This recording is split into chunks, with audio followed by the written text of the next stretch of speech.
Yes, 92,5 Maestro FM House with the Sun, Sobat Maestro. Ih, semakin seru lagi ya, Sobat Maestro ya. Anda masih Semakin ada di bikin Ladies mikir. Talk. Benar banget. Pokoknya kalau kamu udah lagi ngedengerin Ladies Talk dan Anda nggak merasa, aduh kok jadi menusuk menghujam jantungku ya, itu ada yang salah sama Ladies Talk ya. Bener gak sih? Betul. Setuju. Selalu saja. Mungkin ini masalahnya cuma tentang kasih. Tapi kok ngehujamnya kok bisa berjuta-juta kali gitu kan, terus bikin kita Mestinya klise mikir gitu. padahal ya ke.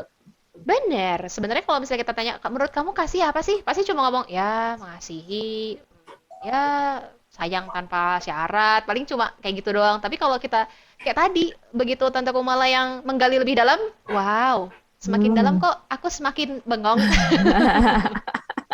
Itu dia Sobat Maestro ya. Dan apalagi kalau misalnya kita dituntut untuk bisa mengasihi di saat kita lagi burn out misalnya. Kita lagi Mm-mm. remedial, kita lagi down sebetulnya.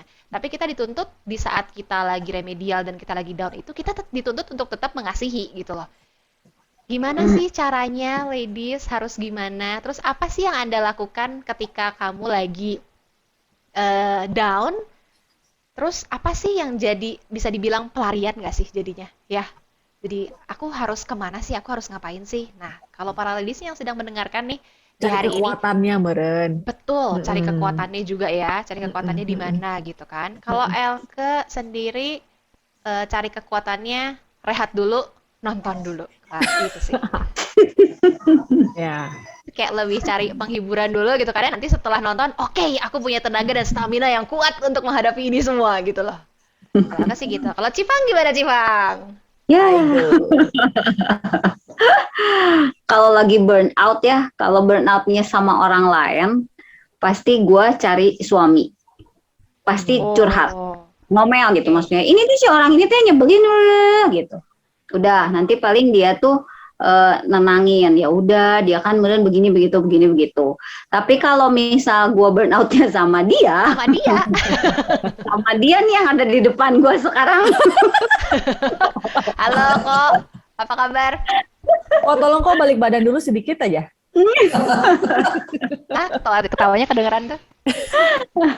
kalau burn outnya sama dia, ya udah saya kayak tante Sket, kok jadi ngomong tante ya, saya kayak buku mala, Nih, buku malah. saya kayak buku mala saya diem terus udah gitu, cari pelariannya tuh me time-nya gua tuh kan senengnya ya kalau nggak nulis Ngerajut dia. ngerajut, kalau nggak nonton Korea. Dan gua biasanya kalau yang udah kesel banget, nanti malam udah semuanya tidur, gua tuh bisa diem di pojokan gitu kan, gua nulis. Oh, Nggak usah ini gitu di Ki pojokan. ngeliatnya. Ini lo Enggak, biasanya enggak. gini Diem di di pojokan. pojokan. Iya, gue lagi ngebayangin lampunya gelap nggak ya, terus pojoknya sebelah mana gitu. Terus. Jadi ngapain? Iya, diem di pojokan, maksudnya gua biasanya dengerin lagu, or gua doa, sambil gua misalnya gua tulis, misalnya ada apa gua suka keluarin biar keselnya tuh keluar. Biasanya sih gitu aja. Nulis berarti ya.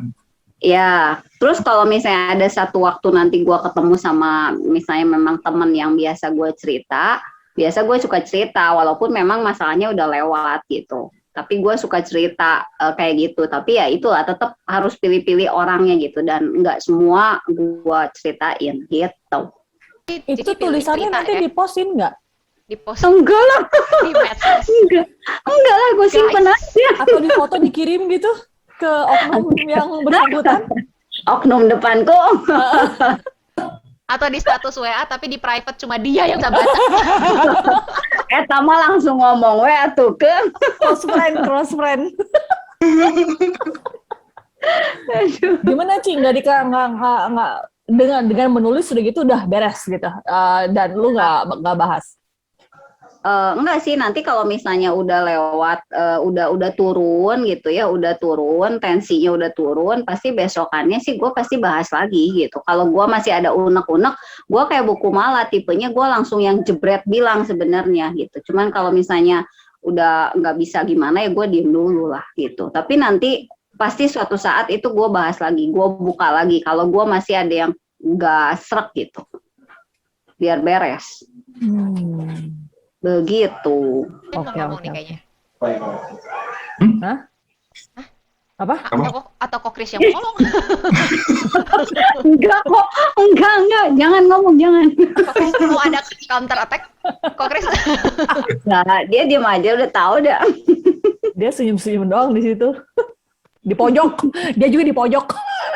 Ya itu pojok gua suka dipakai kalau jam segini buat dia main handphone. Pojok gue dipakai dong. Ya, ya. Bang, itu nanti bisa buat di clipping, itu bikin buku. Hah? Tip, Terus kalau diterbitkan lagi gitu. titik-titik itu loh. Nah, nanti jadi warisan buat anak cucu. Ini dulu kalau lagi marah mojok. Nah, tulisnya ini gitu, Bang. Nanti ya itu atas saran ibuku malahan jangan. Ya, nanti saya ngasih kata pengantar.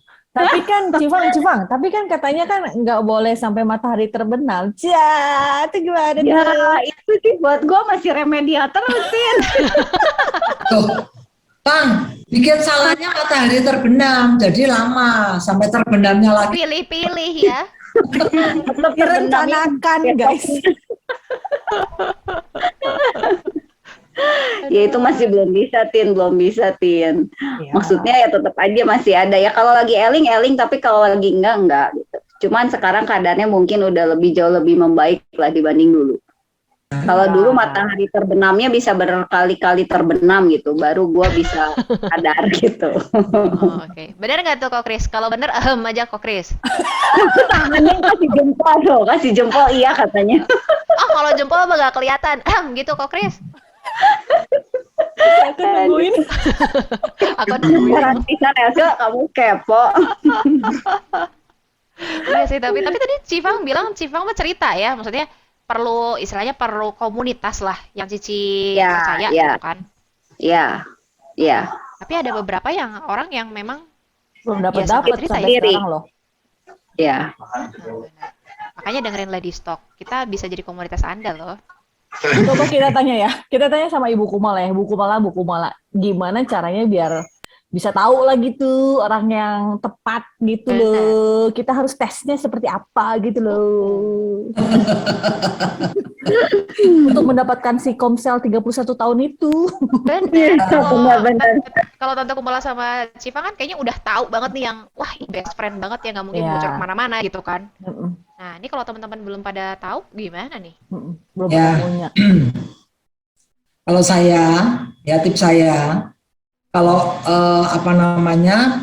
punya pergumulan itu kalau masalah dengan suami loh ya, itu yang pertama saya biasanya suka share itu kalau sekarang nih itu dengan anak, karena anak saya sudah saya anggap tuh dewasa, ya dan kebetulan rumahnya dekat, nah, itu tempat kita saling curhat, ya.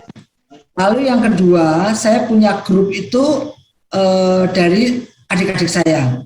Adik saya itu kan semuanya perempuan, ya 6 orang. Nah, itu adalah grup di mana saya bisa curhat dan saling jaga rahasia. Karena mereka ada di berbagai kota, bahkan ada yang di luar negeri. Nah, itu yang kedua. Nah, yang ketiga, kalau dulu itu saya curhatnya itu dengan teman-teman di Komsel. Nah, kenapa sekarang enggak? Ya sekarang ini karena via Zoom itu agak susah karena prianya ada di situ kan, aktornya ada di situ, masa saya curhat via Zoom? Oknumnya. Kan susah. Tapi kalau dulu saya biasanya suka sharingnya tuh di kalau kita ketemu di Komsel, kita saling sharing pergumulan kita. Nah, disitulah saya sharing. Nah, pesan saya, waktu kita menghadapi masalah, jangan cepat-cepat untuk curhat. Kalau saya, biarkan dulu, ya, itu mengendap, sehingga kita tuh tahu, oh saya juga ada andil salahnya sih, gitu loh. Karena kalau kita langsung curhat, kita ngerasa kita paling benar, sekalipun suami kita mungkin salah. Biarkan itu mengendap dulu. Nah, 1, 2, 3 hari itu biasanya menolong kita ya untuk kita lama-lama nggak perlulah curhat ke orang lain. Nah, gitu loh. Jadi kita tiba-tiba langsung cari orang luar, saya mau curhat itu enggak gini. Itu kita pasti subjektif. Dan belum tentu kita benar. Betul. Jadi, endapkan dulu. Ya, Sobat Maestro, jadi jangan cepet-cepet kita langsung curhat, cari orang sana sini, nggak perlu. Kita dulu aja, renungkan, endapkan. Mungkin memang benar lah suami kita tuh salah. Kita 1-2 hari kita sudah merenungkan, kita sudah endapkan, kita sudah berdoa, minta kekuatan Tuhan. Karena kita ngomong dengan orang lain, pasti beda. Dibandingkan langsung tiba-tiba curhat. Itu pesan saya seperti itu. Ya. Nah, lalu kalau bicara tentang kasih, ya. Kasih itu kalau bagi saya, kasih itu adalah tindakan, action, bukan perasaan. Nah, tadi saya katakan ya, bedanya kasih dengan cinta. Ya. Cinta itu lebih banyak ke perasaan. Kamu mencintai saya akan kasih balasannya. Kalau kasih itu tidak perasaan.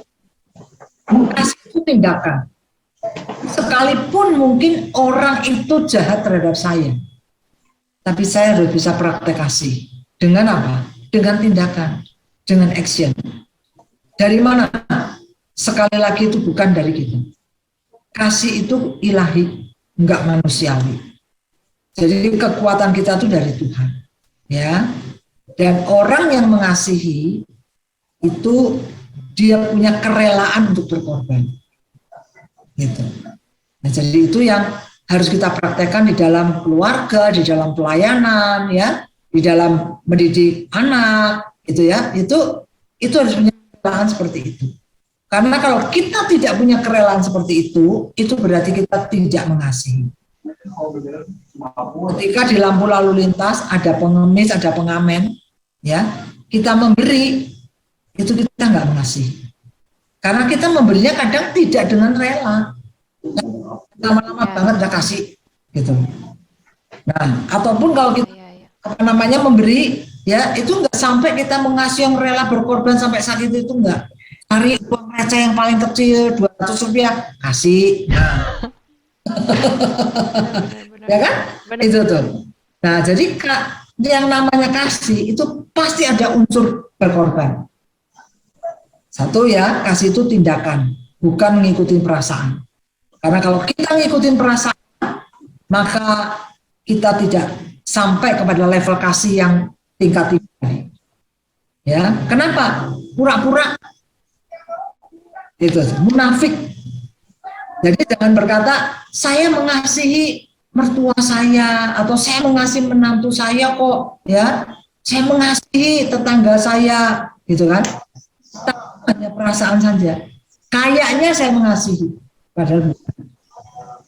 Nah, itu bisa dilihat dari mana? Tindakan gitu. Apa yang kita lakukan? Itu berdasarkan perasaan, ya. Waktu dia baik, saya bisa balas dengan baik. Tapi waktu dia nyebelin, waduh, apalagi berkali-kali nyebelin, jangan harap gua kasih, jangan harap gua bisa punya tindakan untuk baik dengan kamu. Kalau saya bertindak baik, itu hanya pura-pura, itu hanya munafik, dan itu bukan kasih. Ya, lalu kemudian kasih itu bukan manusiawi.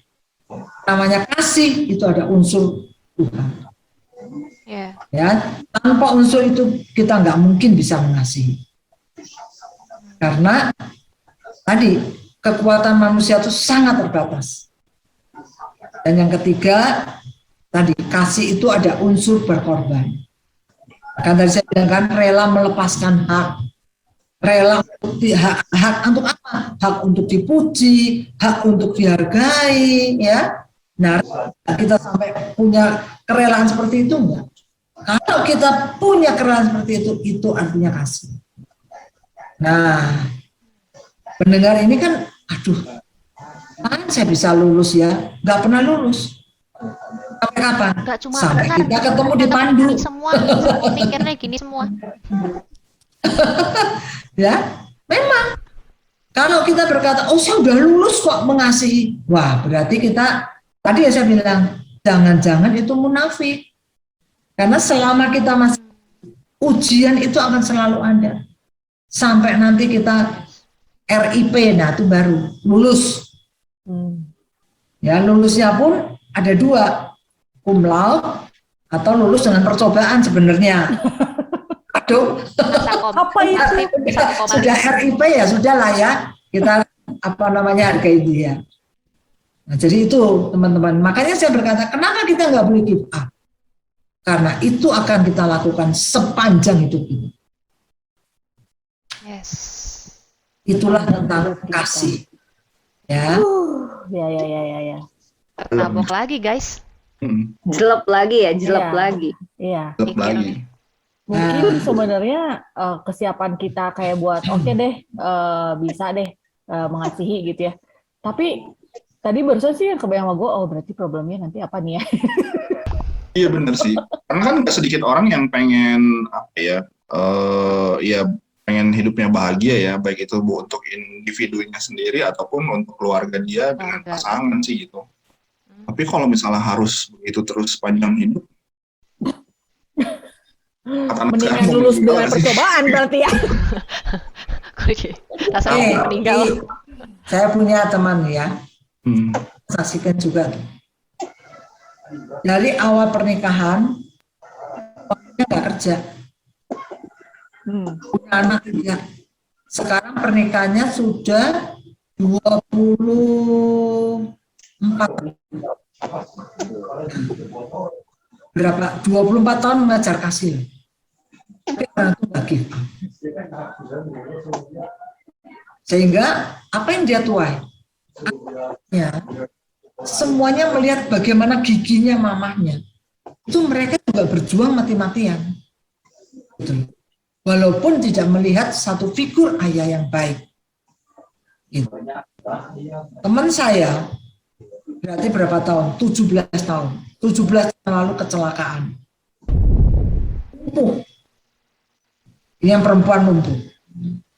Selama 16 tahun. Suaminya setiap ke gereja selalu bawa istrinya naik kursi, pakai kursi roda, dan ini rumahnya tuh di gang. Dia harus bopong istrinya ke mobil. Bayangin. Jadi selama 17 tahun dia melayani istrinya sampai sebegitunya. Sekarang suaminya ikut lumpuh karena suka gendong itu, syarafnya kecepit, operasi gagal. Waduh. Bapak, saya kalau lihat teman saya ini, aduh, saya salut dengan suaminya. Itu tuh. 13 tahun, dia lumpuh tuh baru 2 tahun ini. Berarti selama 15 tahun dia merawat istrinya. Dan istrinya pun tidak give up loh. Setiap kali ketemu saya, kalau saya pas ke gereja, dia selalu berkata, puji Tuhan, kumaha puji Tuhan, saya pasti sembuh. Bapak. Makanya bersyukurlah Sobat Maestro yang masih memiliki pasangan yang masih sehat, lengkap, ya. Ini keluarga yang sederhana, ya. Ujian kasihnya itu bukan waktu tua, waktu masih muda, waktu anaknya masih kecil-kecil, dia kecelakaan, sampai lumpuh dan nggak bisa ngomong. Nah, jadi itulah ujian-ujian kasih yang mungkin kalau kita dalam keadaan senang ya, suami baik gitu ya, itu kita nggak lihat itu tuh, nggak lihat beratnya ujian kasih yang dialami orang lain. Mungkin kesel banget sama suami, padahal ada orang-orang yang mengalami ujian yang jauh lebih berat daripada yang kita alami. Jadi kalau kita lagi ngalami ujian kasih, yuk kita ingat, gila ya, ada ya suami yang bertahan, ya, merawat istrinya. Kalau istri merawat suami itu nggak aneh, tapi kalau suami merawat istri sampai belasan tahun, itu saya acungin jempol.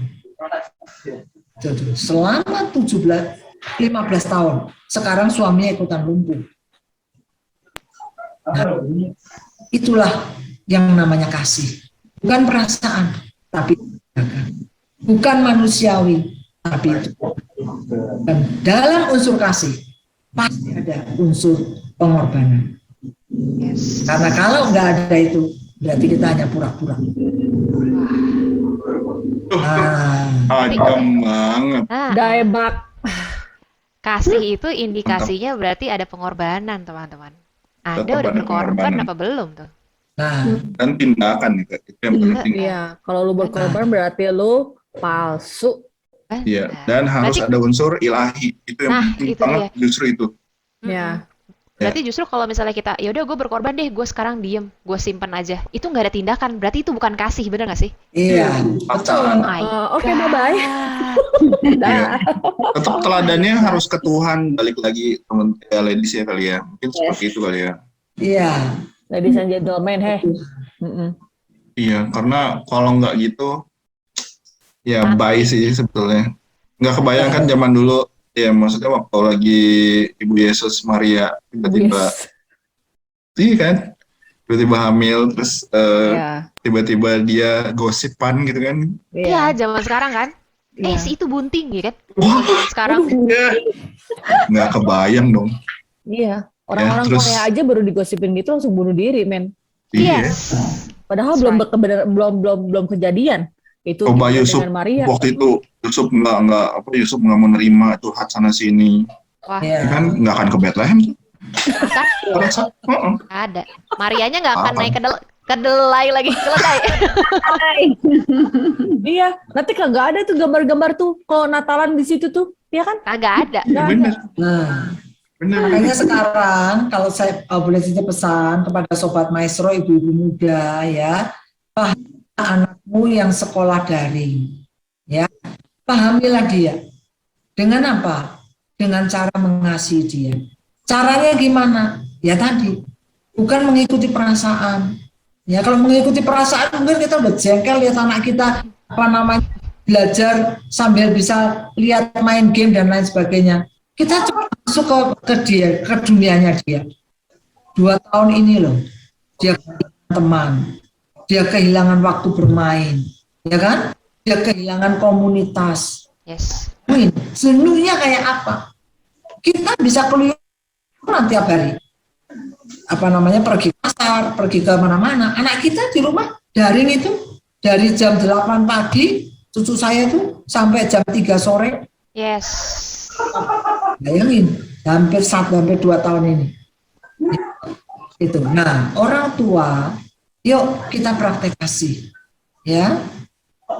Enggak kerelaan kita berkorban untuk mendampingi dia tatkala sudah selesai sekolah, me time dengan mereka. Nah, itu sih ya. Yuk kita praktek kasih Iya, saya merasa dimanapun lagi kita luluh berada. lantah. Gimana sih? Saya merasa lagi luluh lantah. Aduh, aku tertabok kiri kanan guys, atas bawah malah hari ini juga. Aduh Tuhan. Langsung habis kita. Iya. Selesai. Haleluya. Tadi sesi 4 masuk masih agak biasa begitu mau habis dar langsung. Wah, ya. Gak Terima salah kasih loh. kan? Kita Nggak salah. kedatangan ibu negara. Memang. Thank you loh. Karena nggak Tante boleh Kum, mantep. ini nggak boleh jarang-jarang, harus sering-sering ya Tante Kum. Oh, jangan khawatir. Pokoknya di mana ada masalah panggil ibu negara. Halo, ya. Siap. Panggil bapak negara. Oke. Ya. Wah, Ada terima kasih masalah loh. kita panggil ibu negara, butuh diskon panggil bapak negara. Benar banget. Sip. Benar banget. Nah ya Sobat Maestro, Tepat aduh sekali. semoga Sobat Maestro juga yang sedang mendengarkan atau mungkin sedang menonton kami nih di channelnya YouTube-nya Radio Maestro, Ladies Talk sesi Yes. hari ini, dan mungkin Anda juga merasa terenyuh ya sampai berkobar-kobar hatinya, atau mungkin mulai sekarang udah mungkin kepojokan seperti Cipang mungkin. Aduh, gimana nih gitu kan ya. Ya. Mulai-mulai seperti itu, boleh sharing aja yuk di 081321000925. Di sesi-sesi yang berikutnya bakalan kita bahas Sobat Maestro ya. Ya. Dan ingat lagi sekarang highlightnya kasih, berkorban, dan harus dari ilahi Sobat Maestro ya. Kita pikirkan bersama-sama. Terima kasih Ibu Kumala sudah hadir siang hari. Terima kasih, siang. Sobat Maestro. Aku Terima udah kasih para nggak usah pikir. host. Bisa.